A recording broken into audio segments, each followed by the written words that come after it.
Hi, my name is Kaylee Dayton, and I'm a nurse practitioner on a mission to create awake and walking ICUs. But that was not always my vision. Though I started my career in an ICU that allows almost every patient to wake up right after intubation and mobilize shortly after, as a new nurse, I didn't know why we did that. It wasn't until years later that I became a travel nurse and realized that most ICUs automatically sedate their patients, place them in medically induced comas right after intubation and throughout their time on the ventilator, with no questions asked. This was a huge culture shock for me. But as a travel nurse, I went with what was normal in the 11 other ICUs I worked in. I didn't know. I did not know what most patients suffer during prolonged sedation. I believed it when everyone else around me called sedation sleep. This ignorance allowed me to even laugh at sedation jokes. I didn't know that I was laughing at human suffering, significantly increasing my patients' risks of dying and the often avoidable long-term damage of sedation. This Delirium Day, let's talk about the decades of compelling research that declares that delirium is torturous, dangerous, deadly, and that sedation is a main modifiable risk factor for delirium in the ICU. We know from the ABCDEF bundle studies that we can decrease delirium by at least 25 to 50%, depending on how well we keep patients awake, mobile, connected with their families, and getting real sleep at night. But these statistics are not powerful enough to overcome decades of misinformation and culture surrounding sedation in the ICU. Only survivors can change our perspectives and our practices. We must hear it from those that have lived it.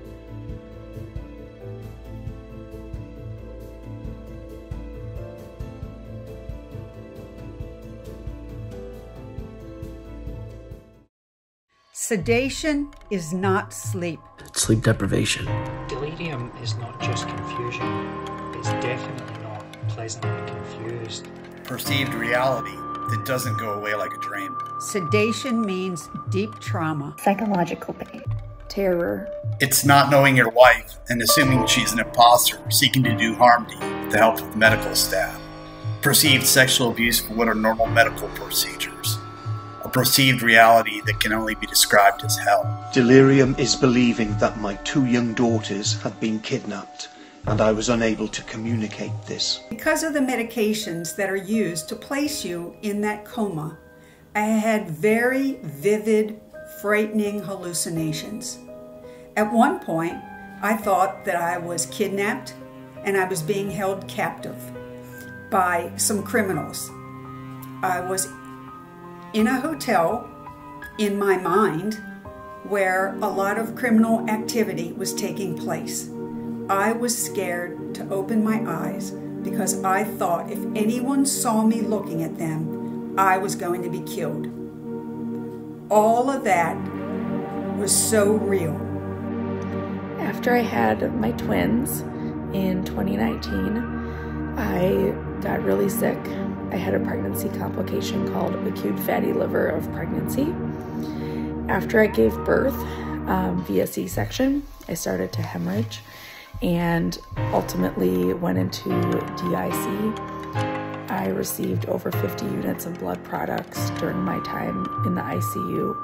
I spent about a week there, and most of that time I was intubated and sedated. My experience was not at all what I would have imagined being a healthcare provider myself. I always would have thought that I would want to be as sedated as possible if I needed to be intubated, because that sounds really scary. And I don't like feeling like I'm choking. I don't even like throwing up. And so the idea of having a breathing tube down my throat was the worst thing I could imagine. But I was so wrong about that. The worst things that I could imagine before this experience didn't even come close to what I experienced while I was in the ICU and sedated. I had so many nightmares And they didn't feel like nightmares. They didn't feel like dreams. I didn't feel like I slept at all. It felt like one continuous awake experience where my brain was just on overdrive.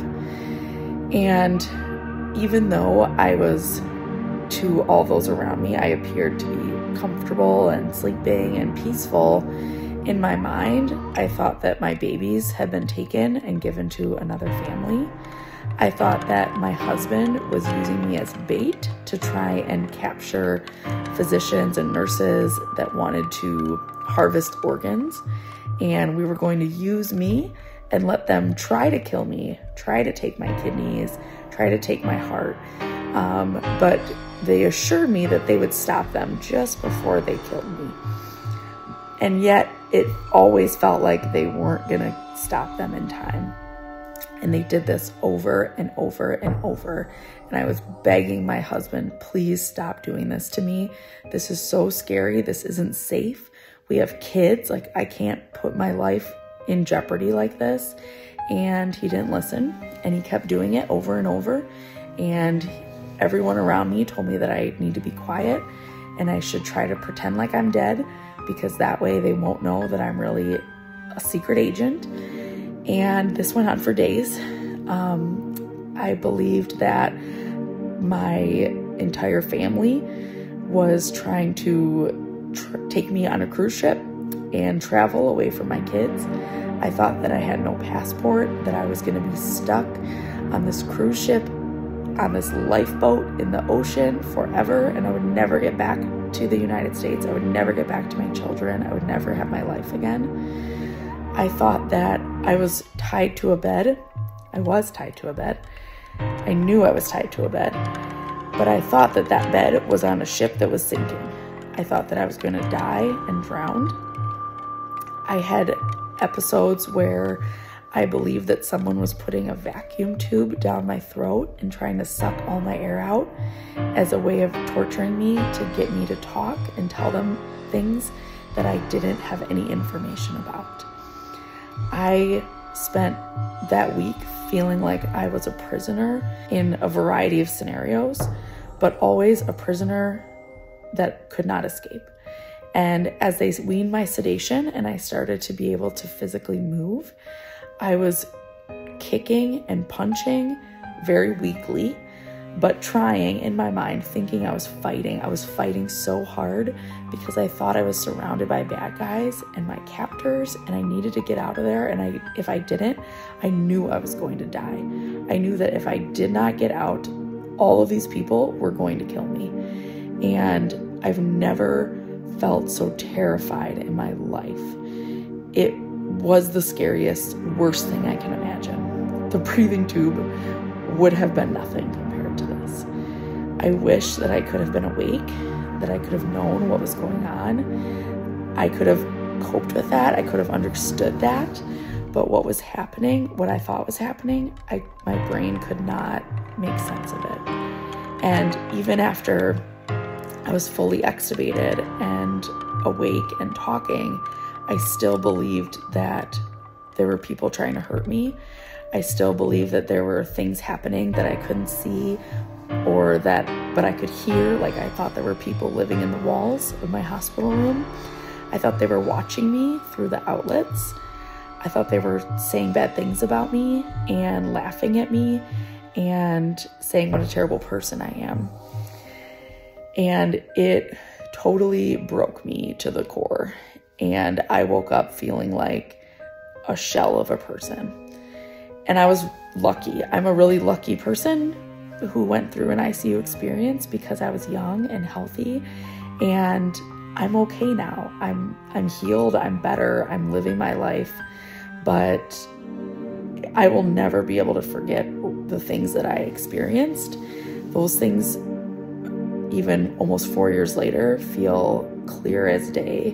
Like I could just close my eyes and be right back there and feel all those thoughts and emotions and physical pain. All of that happened to me. And it wasn't because I was sick. It wasn't because I had a tube in my throat. It wasn't because I had, surgery. It was because I was sedated, and those medications really mess with my brain. I don't know, there must have been 200 of each of them copies, and they were naked. They were looking up at me, and their terrors in their faces, and just watched as their arms were pulled, shoulder sockets and hip joints pulled out as if they were kind of attached to four horses, and saw the sinews, and this is high definition quality image, and they pull their arms out, and their stomachs would strip open, and their the internal organs would kind of fall out, and then their heads would pull back, the sinews in the neck would stretch, and the heads would come off. And all the time they were looking at me, kind of pleading. And then there'd be a puff of smoke, and that little copy would vanish, and another puff of smoke, and a new one would appear. And I was just watching this, just hundreds of times. The damage of delirium stays with us long after we leave your ICU. Depression, anxiety, cognitive impairments.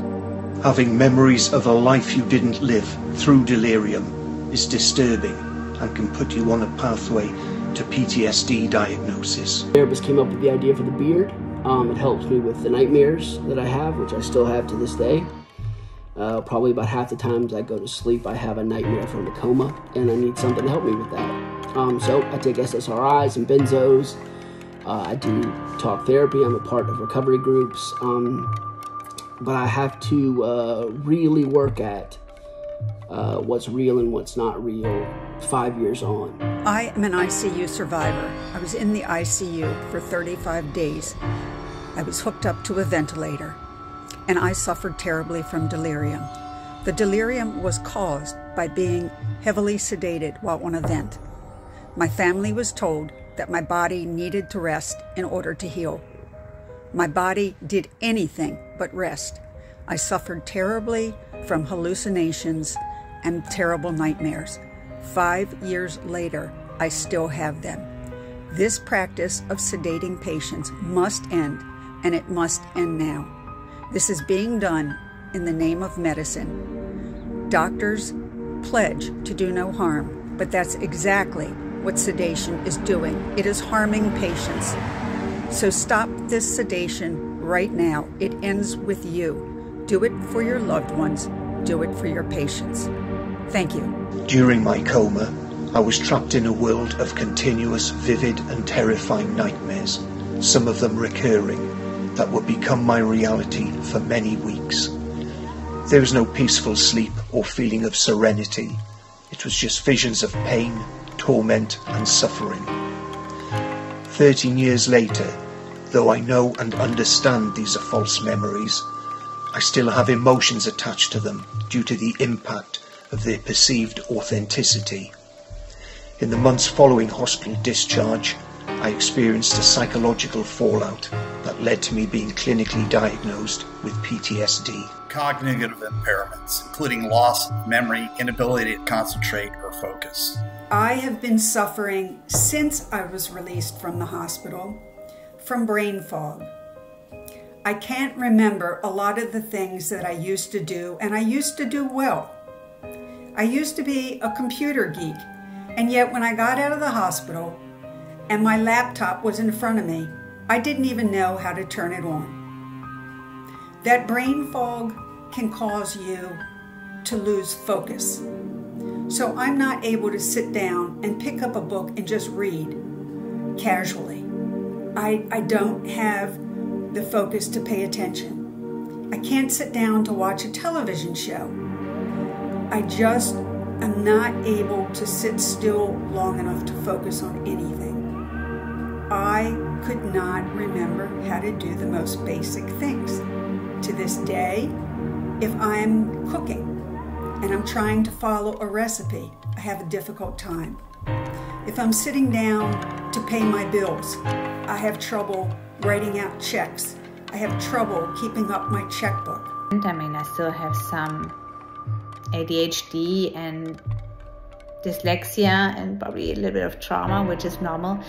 But it's a long way, and it's a very lonely way. And And all these issues you have are from coma, are from the meds that you get for the sedation. I was under the brain injury team at my local hospital for 16 months, being taught coping strategies to manage my cognitive deficits. So it's hugely impactful on my life. I used to practice law. I can't really do that anymore.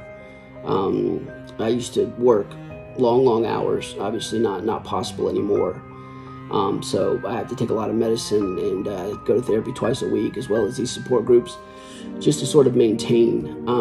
Because if I didn't, it would probably lead to me getting myself in a situation like I did before, health-wise, or me not seeing another way out of this. I worked for a large government department and my job was held open for 20 months.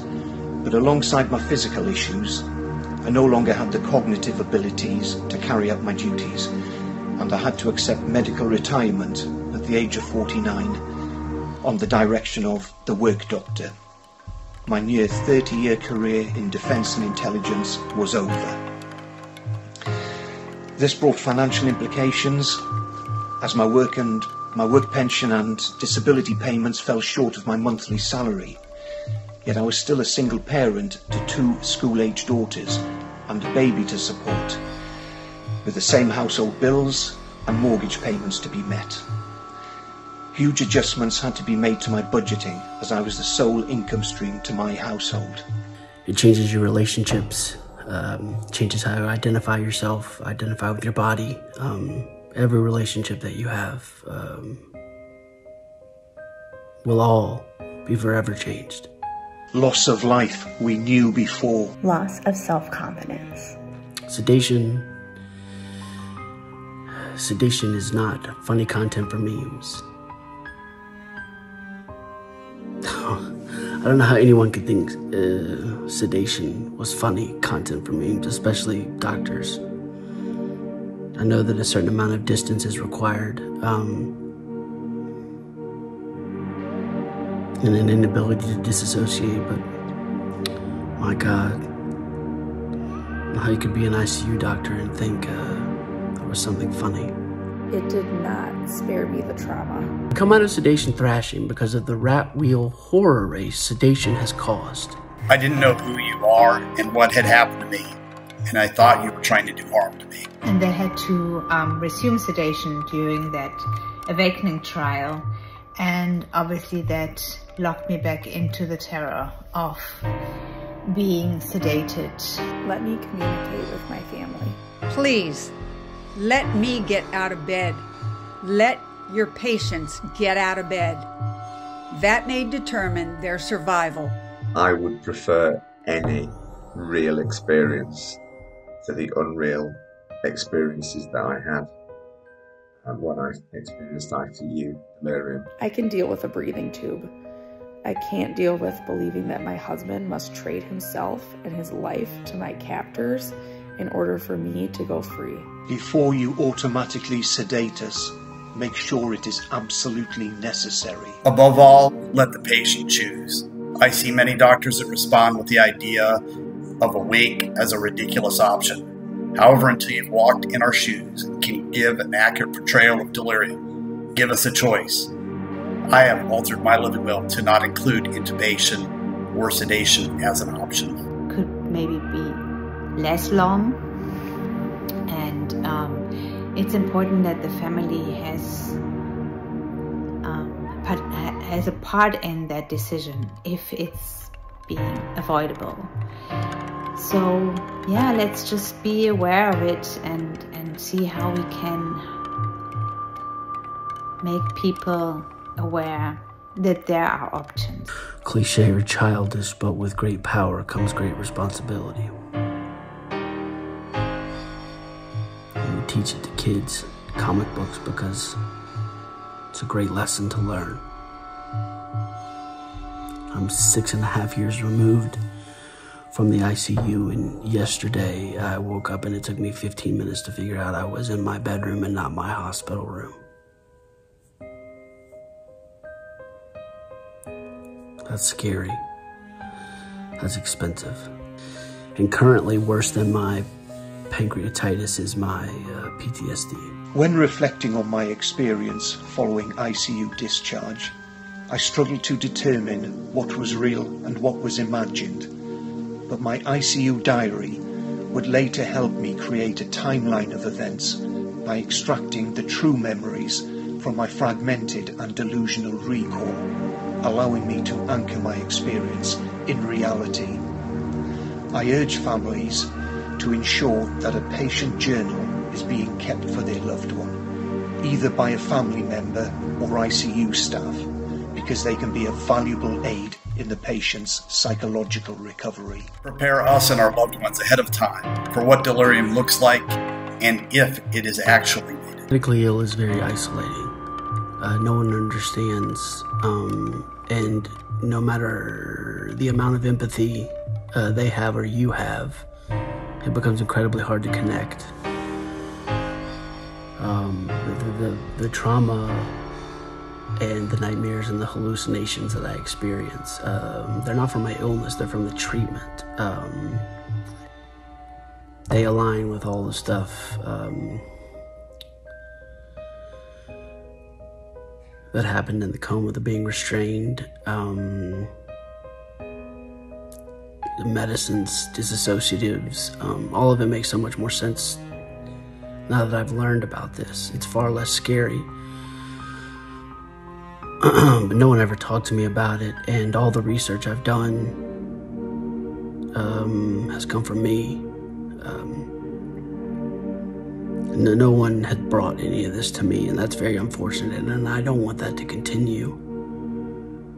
I think it's a horrible trend, and it's very scary. You have to learn how to walk again because you have no muscle mass left. You have to learn how to eat again because you haven't swallowed in 2 weeks or longer for many people. You have to learn how to speak again. You have to recover your weight, your muscles, your overall condition, which I'm still working on. You have to overcome the trauma, the fears, the anxiety. Many people are not able to go back to their former life, to their former job. So besides the illness or the disease that one was struggling before the coma, now you have a whole bunch of new stuff you have to deal with, which nobody prepared you for, and nobody really prepares you afterwards. Once you awake, nobody tells you, hey, this is what you're gonna expect. And I think it's really important that that is being made more aware, and that more people understand the risks and the consequences of an induced coma, because in many times it could be avoided. But there is giving us back life, and there is giving us back life worth living. And those are two very distinct outcomes, in my opinion. Some may be happy to have the former, but I wanted the latter. And nearly 12 years later, I'm still not sure if that is what I have. Think about whether they really need sedation or not, because that can determine whether or not they survive. And the trajectory of our lives. It has shown that the prompt practicing of the ABCDEF bundle decreases the risk of delirium by at least 25 to 50%. This Delirium Day, let's not just bring awareness. Let's bring change For millions of ICU patients to come.